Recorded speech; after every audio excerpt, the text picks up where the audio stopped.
Welcome back to the Malt Miller YouTube channel, homebrewers. In this video, we are taking some new products that we've had into us here at the Malt Miller and also some new tactics that we've learnt about over the last 12 months to see if we can deploy them and brew some incredibly satisfying low strength beers.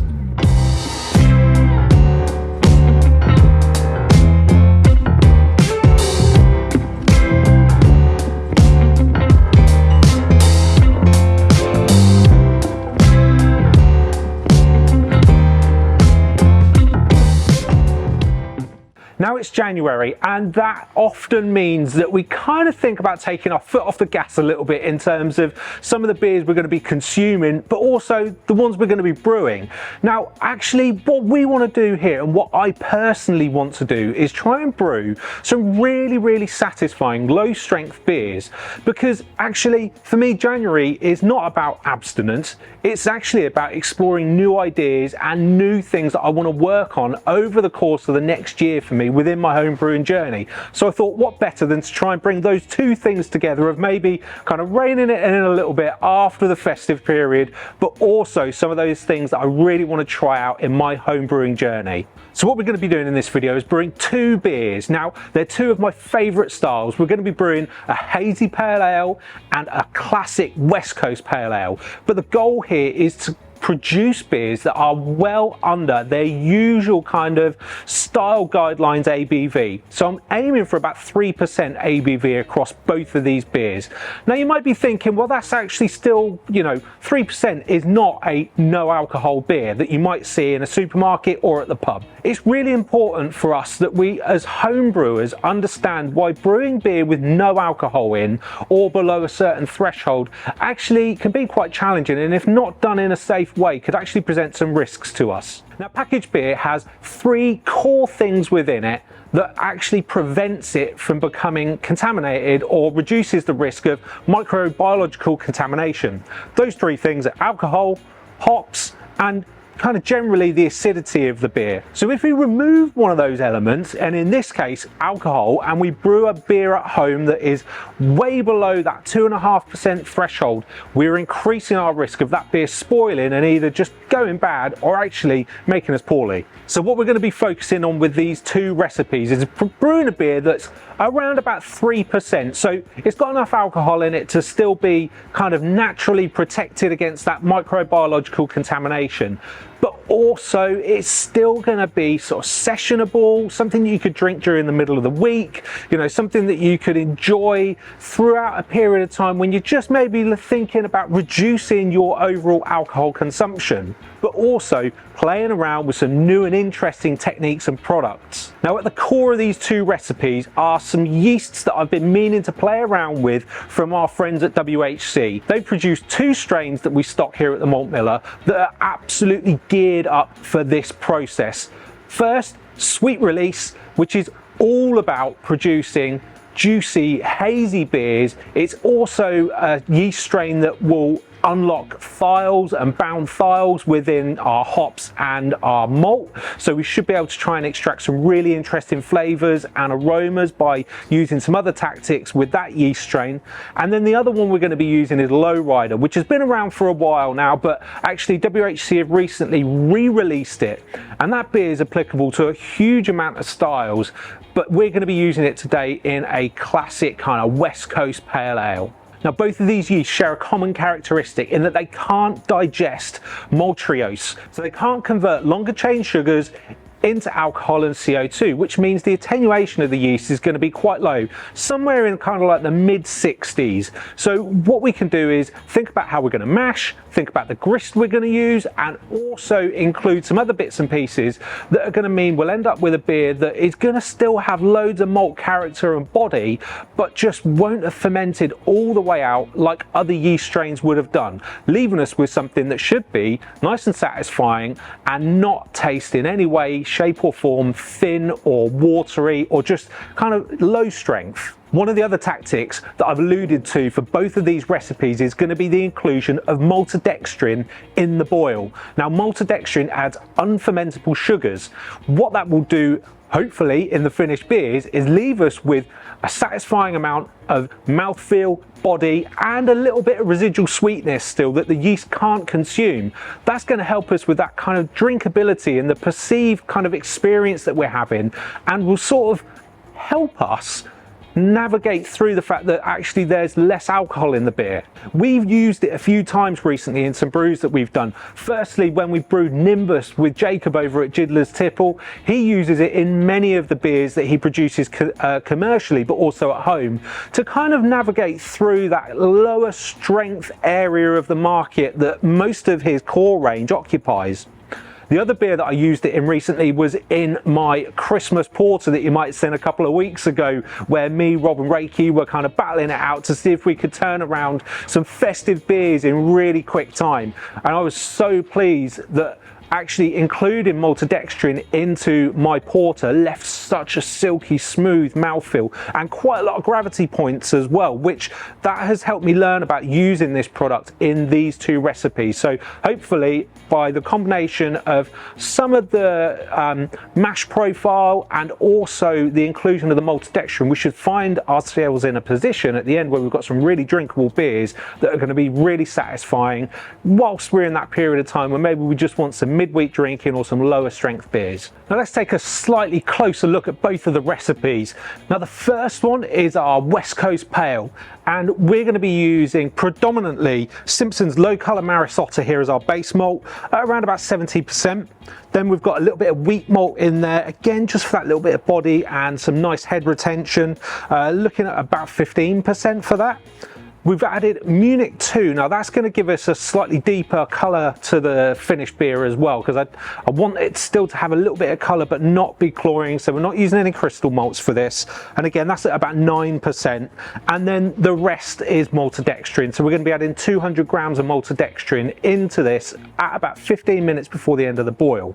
Now hop-wise, this is going for classic West Coast. So we've got Simcoe, Citra, Mosaic and Centennial all being used. So we've got a touch of Magnum just to give us our IBUs at the beginning of the boil. And then we've got equal parts of the 4 classic West Coast hops that I mentioned there going into the Whirlpool and then also into the dry hop. And as I said, we're going to be using WHC's lowrider yeast for this one, which should just give us a really nice kind of classic finish to the beer. Nothing out of the ordinary, you know, it should just accentuate the malt and the hops and finish with a beer that's super drinkable and session strength. Now if we take a look at our hazy low strength New England Pale, we've got a slightly different grain bill here. Predominantly we're using low colour Golden Promise as our base malt here at around about 68%. Then we've got equal parts of flaked wheat, malted oats and flaked oats, and those are going to work together to give us that really smooth mouthfeel and obviously contribute towards that classic haze that we're looking for in the finished beer. Now, because of the yeast that we're using here, which is the WHC Sweet Release, which is actually a thiolized yeast strain, we're going to be using a few different tactics here. So we're actually going to be mash hopping this one with some Cascade as well to see if we can unlock some of those bound thiols and really end up with something super fruity in the finished beer. And then for the dry hop, we're also choosing some hops that are supposedly going to work really well with this yeast strain. So we've got Idaho 7, Nelson, and of course Citra. Now that combination I've used in the past and it works really, really well, but also especially the Idaho 7 and the Nelson could work really nicely with this yeast choice to unlock additional flavour and aroma in the finished beer. So that's enough about the beers and the recipes. I think now it's high time to get doughed in on 2 of our grain fathers over in our brew school and get this brew day underway. For both of these beers, we're making some minor adjustments to our water to try and bring it in as closely as possible to a 2:1 ratio. Sulphite heavy on the West Coast and chloride heavy on the Hazy, just to try and help us bring additional body, mouthfeel and texture to each of the styles. Then it's on to douging in. Both of these beers just got a 60-minute mash, with the main difference being that the Hazy has the addition of 50 grams of Cascade being added into the mash as well. For the West Coast, we're mashing at 64 degrees. Now this is quite low, just to make sure that we still end up with a beer that's nice and crisp and drinkable at the end, even with the addition of the Maltodextrin. And then on the New England Hazy Pale, we're mashing at 68, so much higher, because we want this beer to have a lot more body left in it at the end. And then it was on to sparging. Now I set the 2 grain fathers on a slight offset with each other so that I didn't have to pull the mash pipe at exactly the same time, just giving me enough time to get the sparge going on one before the other. And then it was on to bringing them up to a boil. Obviously, while the grain fathers were coming up to a boil, this gives me a great opportunity to get on top of some of the cleaning, get rid of the malt, and just give those malt pipes a good wash in the sink. Now I decided I was going to take some pre-boil gravity readings on both of these beers as well, as the starting and finishing gravities are really important to the styles that we're trying to make. So I used a refractometer and noticed that actually I was kind of shooting a little bit high on both of them, so my mash had been really efficient. This gave me the opportunity to back liquor both of them down to an appropriate pre-boil gravity using some more water. Now I'd anticipated this, so I did make sure that I had a little bit more water left over in my sparge water heaters. Whilst the boil was underway, it gave me the opportunity to weigh out all of my hop additions for the whirlpool on both beers, and also start weighing out the Maltodextrin. Now because my mash had been so efficient, and actually my gravity points were a lot higher at the beginning of the boil than I'd expected, I made the decision on the fly to actually change the amount of Maltodextrin I was adding to the Hazy beer. It was originally going to be 200 grams, I dialed this down to 100 grams. Now with Maltodextrin, it's important to try and dissolve it before you pour it into the boil, because you don't want that big lump of sugar sinking all the way to the bottom and scorching on the element. After the boil was up, I chilled both of the worts down to 80 degrees and added the whirlpool additions. I left that to stand for a good half an hour, giving it a really good stir. Now at the end of the boil, both beers had still overshot their gravity numbers due to the boil off rate. So I made the decision to back liquor both of the beers back down to the gravity that I'd originally set for them. And then I transferred them into fermenters. For the Hazy, I was using an Apollo Titan because I wanted to be able to make sure I had 0 oxygen ingress. And the West Coast I fermented in a grain father conical fermenter. Well, we're done. Fermentation's complete on both of the beers, and as you can see, I've got 2 glasses of beer in my hands, which means that fermentation has gone reasonably well. Now, before I jump into tasting these beers, a couple of things just on how fermentation went over the period of time that they were sat in the tank. Now, actually, both of them took a little bit longer to ferment than maybe I was expecting. Because of their low ABV, lower starting gravities, I assumed that they would get through their fermentation really quickly. But actually that wasn't the case. It probably took about 5 or 6 days for both of them to complete and get to their final gravity. Now also, because I was using Maltodextrin, I didn't want to just assume that they'd hit their final gravities. So what I did was tested both of them using the Anton Par Easy Dens and Smart Ref so that I could get an accurate reading for both the ABV and the finishing gravity of both of them. Now I did this over a 2-day period to make sure that I had hit my final gravity, and at that point, when they were both stable, I then moved on to transferring them into kegs and carbonating. So over on this side, we've got our West Coast, and this side is our Hazy Pale. Now the Hazy Pale actually finished at 1020, which was a bit higher than maybe I thought it was going to, especially given that I reduced the amount of Maltodextrin that I'd put into this beer. Over here with the West Coast, we finished at 1012. That gave me a final ABV actually below where I was aiming for, which was around about 2.5–3%. Both of these beers have come in at about 2.1%.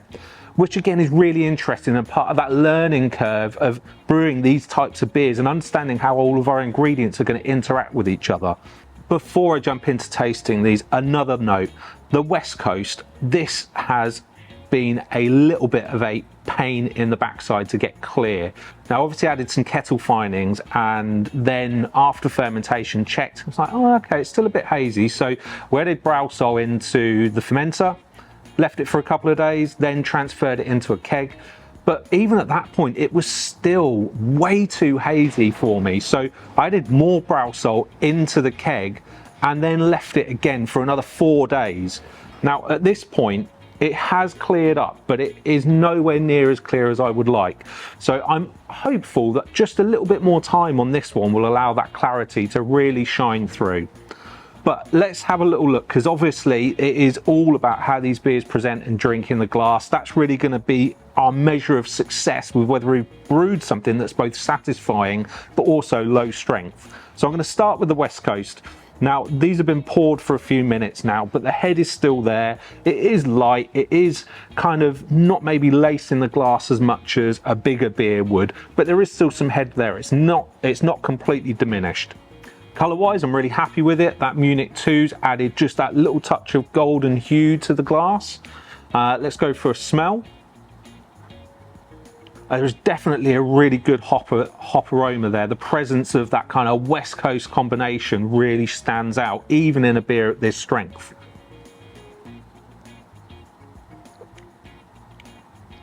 And there's good mouthfeel.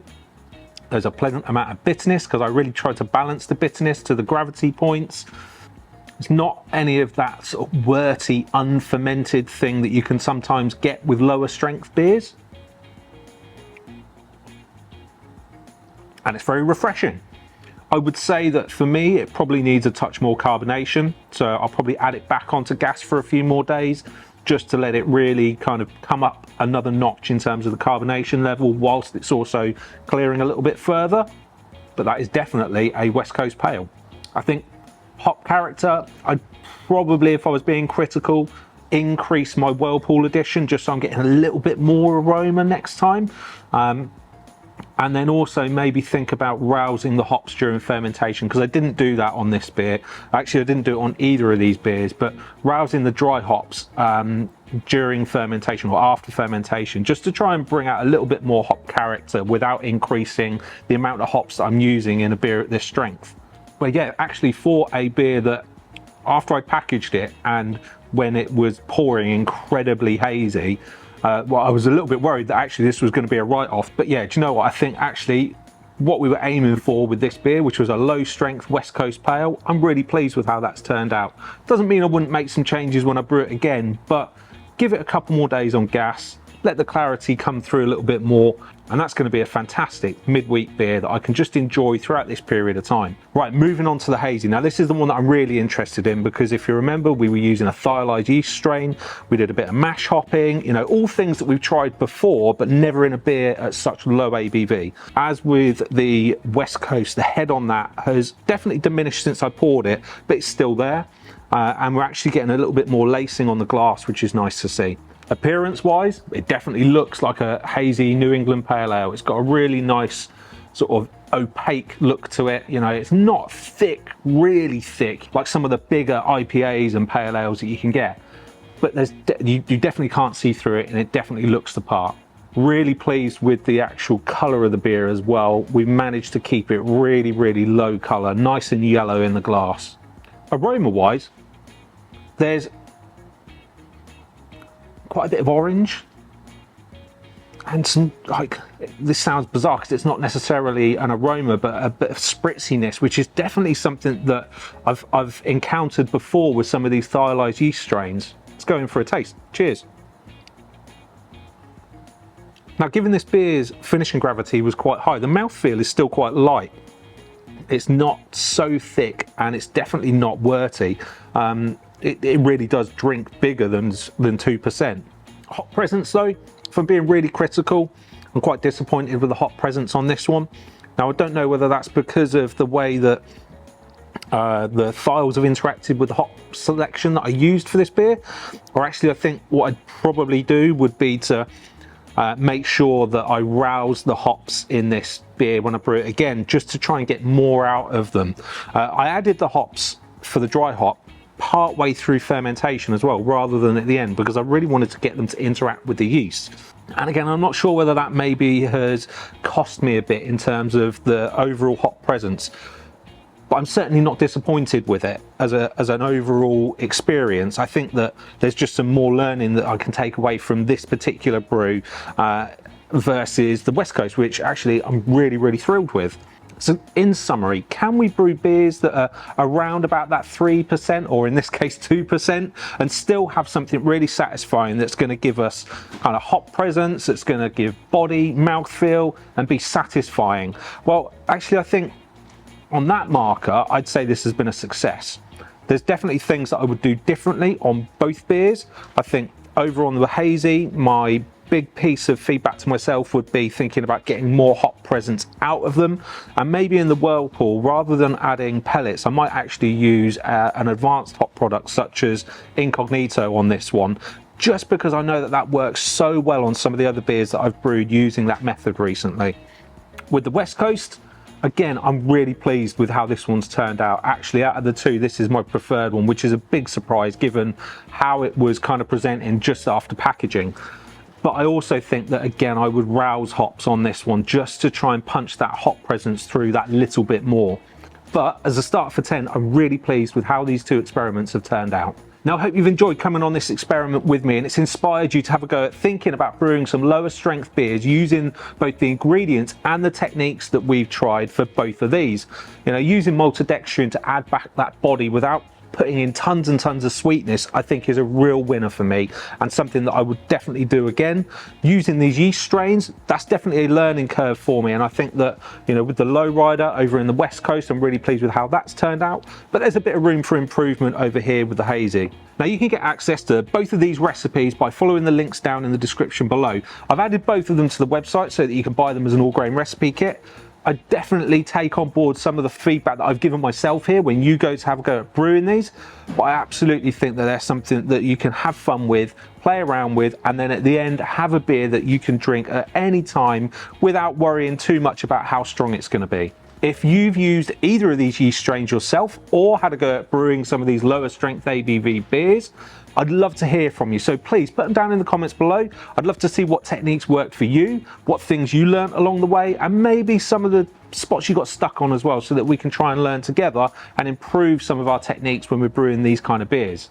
Now, if you've made it to the end of the video and you're not already subscribed to our channel, please do hit the bell for notifications as well so you can stay up to date with everything we're doing here at the Malt Miller. And don't forget to give this video a like, it really helps us out. And also, if you're here and you're thinking about enjoying some more home brewing content, check out our back catalogue. There's a whole host of videos there that you can learn from and grow in your hobby as a home brewer. And don't forget, you can also follow us on Facebook, Instagram, X and TikTok. Have a great brew. Cheers.